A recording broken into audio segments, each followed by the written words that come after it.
Sabi niya nung laban niya kay Jonas, alam niyo ba yung kulang-kulang? Yun yung tunog ng kampana. Kulang, kulang, utang ina mo. First time kong nakita si Enigma gumanto. Sinundan pa ng isa.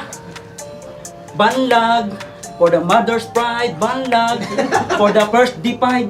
First divide? Puta kay MJS mo yan. Isa sa mga solid talaga namang sobrang saya na laban noong nakaraang pandemic ay itong Versikulo 9 kung saan ay dito nga rin naganap ang semifinals ng Isabuhay 2020 na kinakabilangan ng mga malalakas at solid na battle MC. Kahit kapwa nila battle MC ang mga naging silbing crowd sa panahon na ito ay makita at marinig mo pa din ang saya sa bawat MC'ng nagpapatawa dito. Although marami mga battle MC ang mga bumattle dito ay kahit papano ay may mga mangilan-ngilan ding bumitaw ng jokes dito. At syempre hindi mawala ang mga komedyante na magbibigay buhay sa video natin sa araw nito. Kaya naman sa video natin sabay-sabay natin panoorin ang mga nakakaaliw at nakakatawang linya na naganap sa event na ito. Welcome back ulit guys sa ating munting channel. For today's video papanoorin natin ang Versikulo 9 Best Punchlines. At paalala ko lang muna mga clips na inyong mapapanood sa araw na ito ay alon sa abot ng aking nakayanan. At kung meron ako hindi na isama ay mas mabuti pa sa mismong YouTube channel kayo ng click na panood para sulit ang inyong panonood. So simulan natin. Let's go!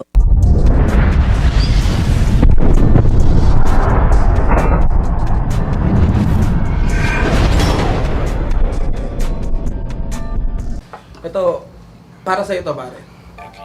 Kunwari ako si Apok, pare. Channel ko lang yung inner Apok. Inner Apok ko lang. Okay. Kasi kapag nag-rap si Apok, ibang-iba na. Galawat ang kamay ni Apok bilang kilala, kundi isang ganap na Apok bilang pinaka. Oo, ganto mag-rap si Apok, inang-ina niya. Idadaan niya sa flow, tapos magmamalalim habang kamay niya kung saan-saan nakakarating. Pinaka-cute sa 3GS. Sarap mong kantutin. Hihiga yan sa simento. Liligaya yan, mamen ko. Ingat ka, tirador pa naman ako ng Bisayang Pasigenyo. Tapos ako street fighter. Walang salagtong mechanical sanggip. Nag-ML reference ka pa, mukha kang ang Rafaela na tank build. Yo! Gagi. Personalan ba to? Wala akong masyadong alam tungkol sa'yo. Ang tanging alam ko lang, nung minsang sabay tayong umuwi ng Bulacan, sumuka ka sa bandang ina mo! Real talk. Alam mo ba sa ginawa mo, nakuha ko manlit? Noong mga oras na yun, may dala akong plastic bag. Dito mo i-shoot, nakakahiya, huwag kang makulit. Ewan ko ba sa gagong to nang hinayang ata sa suka niya. Pinaloob niya sa damit! Napagtawanan si Bonnet sa kanyang pagmamaoy. Baka nakakalimutan mo, mas malala ka doon, boy! Ano sir? Ikaw na magtuloy. Dahil nagkataon lang dahil kasi nakukuti kami nakasaksi kaya maswerte ka pa. Naaalala mo ba nung gabing yun, si Kuya Kev, sinahamon mo na. Request ng battle, desperadong tanga. Pati si Enigma hinihingi kay Sir Arik, tang ina ka. Yung asawa ko, ba't ganon, dinadamay mo pa? Yung pulubi nga sa inyo dati na pinilahan ng tanod, ngayon nanay mo na. Sorry ah. Tang ina na ito, usapan natin, walang magsusulat. Bilang suporta, syempre, umorder din ako sa kanya. Kasi sakto sa pares ko na tinda. Sinulit ko na isang kahon. Pagbukas ko, nagbubulaan yung ibabaw. Ano ba yung ingredients mo doon? Sabon. Kakasulsul mo kay Sir Arik ng chili garlic, magkakaalmoranas na siya, chong. Bakit? Kung hindi ba pinisa ni Apex yan, sa tingin mo, aanghang ba yun? Mas maganda bang tangkiliin nyo kay Luxuria, amoy bagoong. Ay, yung bagoong. Lax, single ka ba? Side ka ako doon.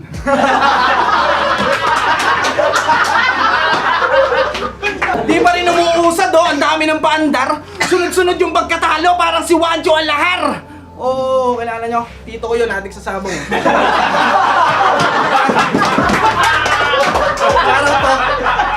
Ang inang uprising yan, ang lakas ng trip. Iahalay ka sa bakla para makuha ni batas yung chicks. Ikaw yung ipopronta para ikaw yung unang makita. Pero pag gangbangan na, ikaw yung nasa hulihan ng pila. Para makakuha ng chicks, ikaw yung papapormahin sabay susunggaban sa likod ni plasma ng panyo na may formalin. Isa nga din sa mga solid na laban na itong laban ni Sequence at K-Ram. Undefeated pa nga si Sequence sa panahon na ito at isa nga siya sa masasabi mong baguhan na dumudurog ng mga kasabayan niyang Battle MC. Dahil na rin sa matindi din itong magsulat at kitang-kita mo nga rin sa kanya ang husay din mag-deliver, mapa-jokes o mapadikdikang linya ay talaga namang napaka-basic lang para sa kanya. Kaya naman maraming mga veteranong MC ang gustong putulin ang kanyang sunod-sunod na panalo. Habang si K-Ram naman nga ay isa din sa mga umingay ang pangalan nitong nakaraang pandemic dahil na rin sa magaling nga din itong magpatawa at nabansa nga pa ng bagong Sinyo dahil sa medyo hawig nga ang style nito kay Sinyo. At dagdag mo na rin na hilig nga rin mag-trip ng mga nakakalaban niya at mapahanggang sa ngayon nga ay mas lalong nga itong sumikat lalo pa naging paborito ito ni Sir Enigma. At di ba promodizer ka ng SM tas dito ka nagpapaka-gangster? So wala na pala akong kailangan patayin kasi matagal na tong dicer. Pwede ba yon? Pwede na yon. Eto nga, walang bumentang linya, partida, salesman to. Mas bumenta pa kahit papano yung wrong Graham ko. Pucha. Pero seryoso, tuturuan kita mag-English. Gusto mo ba ng sample buy? Alam mo kung anong English nang hanapin mo si Dagul? Find your height! Ayaw kasi tumalon sa building tuwing bagong taon kaya yung tangkad hindi sa kanya na ibahagi. Kung magiging member ka ng chakra, ikaw si ikalahati.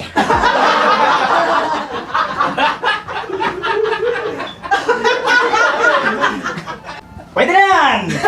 Tungkok! Ano kapag tanda mo, mangkok? Ang pogi mo dyan! Opa! Q ka! Time! Alam ba na, sequence, pakinggan natin. Okay na. Korean daw ako. Ako daw si Jungkook. Gago ako si Punggok. Tangina, pero pag-usapan muna natin, buhok ng siraulong to. Kung si Poison mahilig sa Naruto, ikaw naman, sinaulo mo. Ano ba yung nakapatong na yan, ha? Mangkok? Ha? Ano, di ka makareact? Anong tawag sa gupit na yan? Silya Electricat? Kasi pag nakikita ko kayo mga 3GS, di ko maatim. Di ako natatakot na kayo'y banggain. Di na mabubura ang kasabihan na sa inyo nakatanim na basta 3GS! Magaling. Magaling ka, Sir Arik. Paano ko ididis yung mga yan? Kami magkakasama sa van. Awkward naman. Awkward naman. Buti na lang walang compartment. Wala akong maglalagyan. Sunod naman ay ang pinaka nakakatawa at entertaining na battle na naganap dito ay ang Jonas versus Lipcram. Semifinals nga itong laban nila pero makikita mo nga sa performance dito ni Jonas na talaga namang binigyan niya kay Lipcram ang panalo dito. Pangalawang pagharap nga ito ni Jonas at Lipcram, matatandaan nga na unang nagkahasagupa nga ang dalawang ito sa Baltabalintong 5 kung saan pareho nga din silang natalo sa first round ng Isabuhay 2018 at sa kasamang palad nga ay tinalo nga ni Jonas si Lipcram sa una nilang paghaharap. At ngayon nga na muli nga silang nagkaharap ay kita nga natin na pinagtripan lang ng gusto ni Jonas si Lipcram dito na para bang gusto nilang nitong ipahiya si Lipcram at wala itong balak manalo. Dumating ang mga araw. Tayo ay nagkasubukan. Nung nahuli ko kayo sa akto, nagsusubuan. Nagulat si Marco. Tumayo sa upuan. Laking gulat ko, nakita kong basa yung puwetan.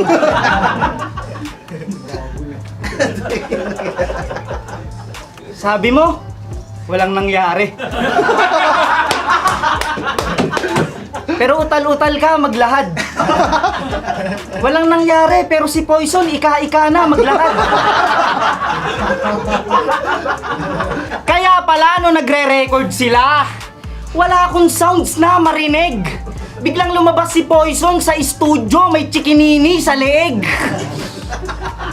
Yung chikinini, ang laki. Parang pinadil siya sa frat. Halatang si Lipcram naglagay kasi may pangil na bakat.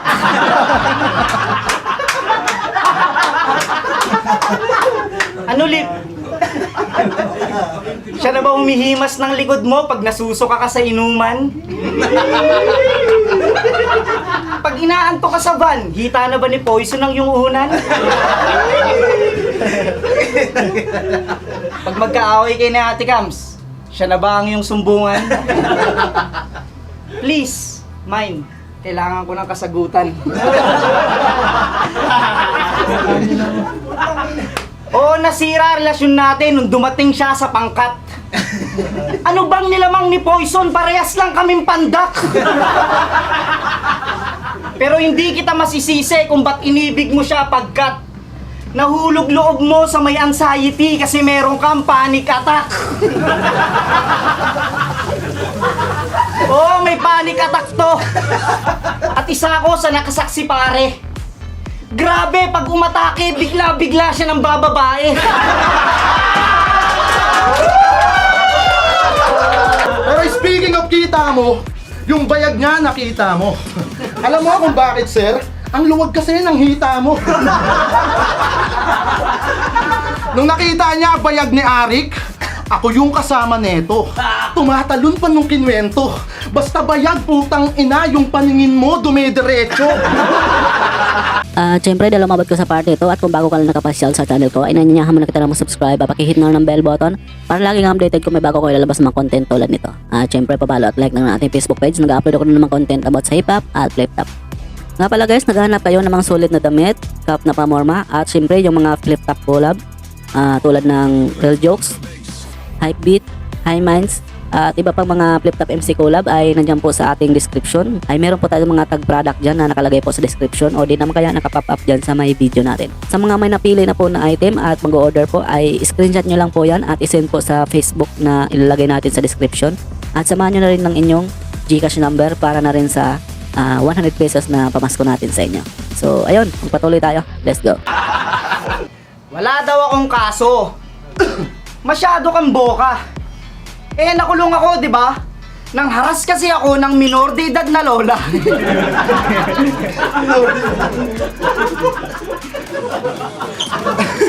Nagyayabang ka sa aming sus, panay palit ka lang ng brief. Paano ko nasabi? Eto mga pare. Nag-send siya sa akin dati. Nang kuyukot niyang may sabit-sabit na tae. Eto, oh, yan, yan. Kita nyo yan? Oh, ito, didiscuss ko lang. Ito yung ilalim ng betlog niya. Tas ito yung puwetan. May dilaw-dilaw, oh. Ano yan, Super Saiyan? Utang ina, kababuyan! Yan yung mga trip ng idol nyo, ha? Na sobrang malagim. Meron pa dati, tinawagan niya si Jong La Chica, pinakita niya yung bayag niyang maitim. Eto na! Charan! Oh, diba? Kita niyo yan, oh! Ito, discuss ko lang. Ito si Jong La Chica, baka malito kayo.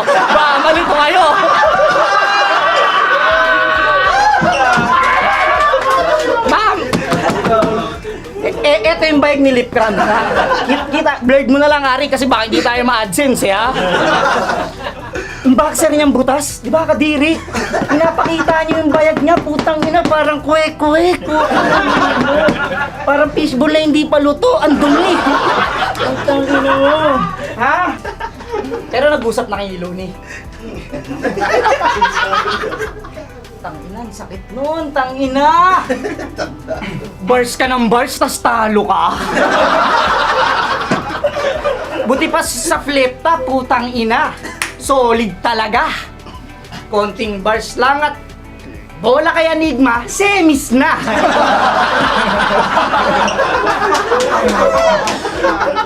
Pero wag kang mag-alala, Lip Gram. Kasi may break it down pa, men. Malay mo, i-review ni Looney yun doon, tapos talo ka pa rin.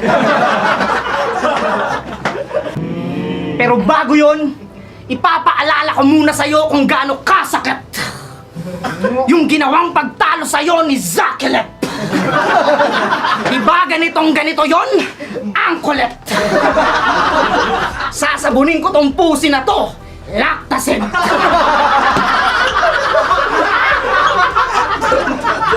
Tutunawin ko to si Totoy Brown. Chocolate. Hanggang magsabi na lang kayo ng condolence.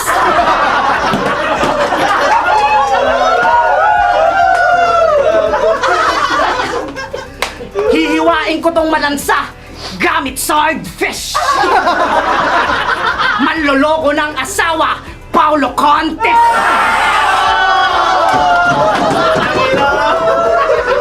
Slang rhymes, slang rhymes. Napanood ko yung laban nyo ni C9. Nang lupitan ng labanan ng pustisuhan, liparan. Nang pulutan ng subuan, wala man lang hipanan.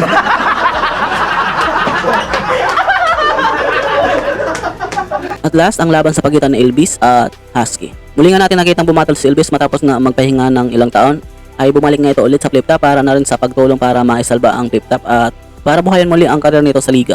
Alam naman natin na bihira nga ito magpatawa lalo na kapag solo battle niya. Habang si Husky naman ay solid din ang mga jokes na binibitawan niya dito, although kaunti lang dahil na rin siguro sa si Elvis ang naging kalaban niya dito at mahirap ding sulatan ito ng mga nakakatawang anggulo. Ay kahit papano ay may mga buminta naman siyang jokes dito. At masabi pa din natin na hindi boring ang naging laban nilang dalawa dito.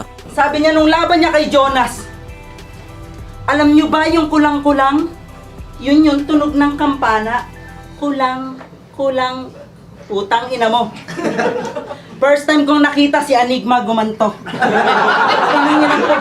Sinundan pa ng isa. Banlag, for the mother's pride, banlag, for the first divide. First divide? Puta kay MJS mo yan. Gusto niyo ba ng sample ng style nito? Hindi sa pagmamayabang. Babarilin ko to sa ulo. Mamaya, bang. Ang sarap manood ng battle mo kasama ka.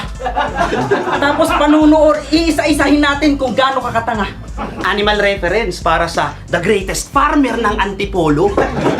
Sikat nga tong loko, na-feature pa sa Jessica Soho. Sabi niya, maliit pa lang ako, ganito na tinatrabaho ko.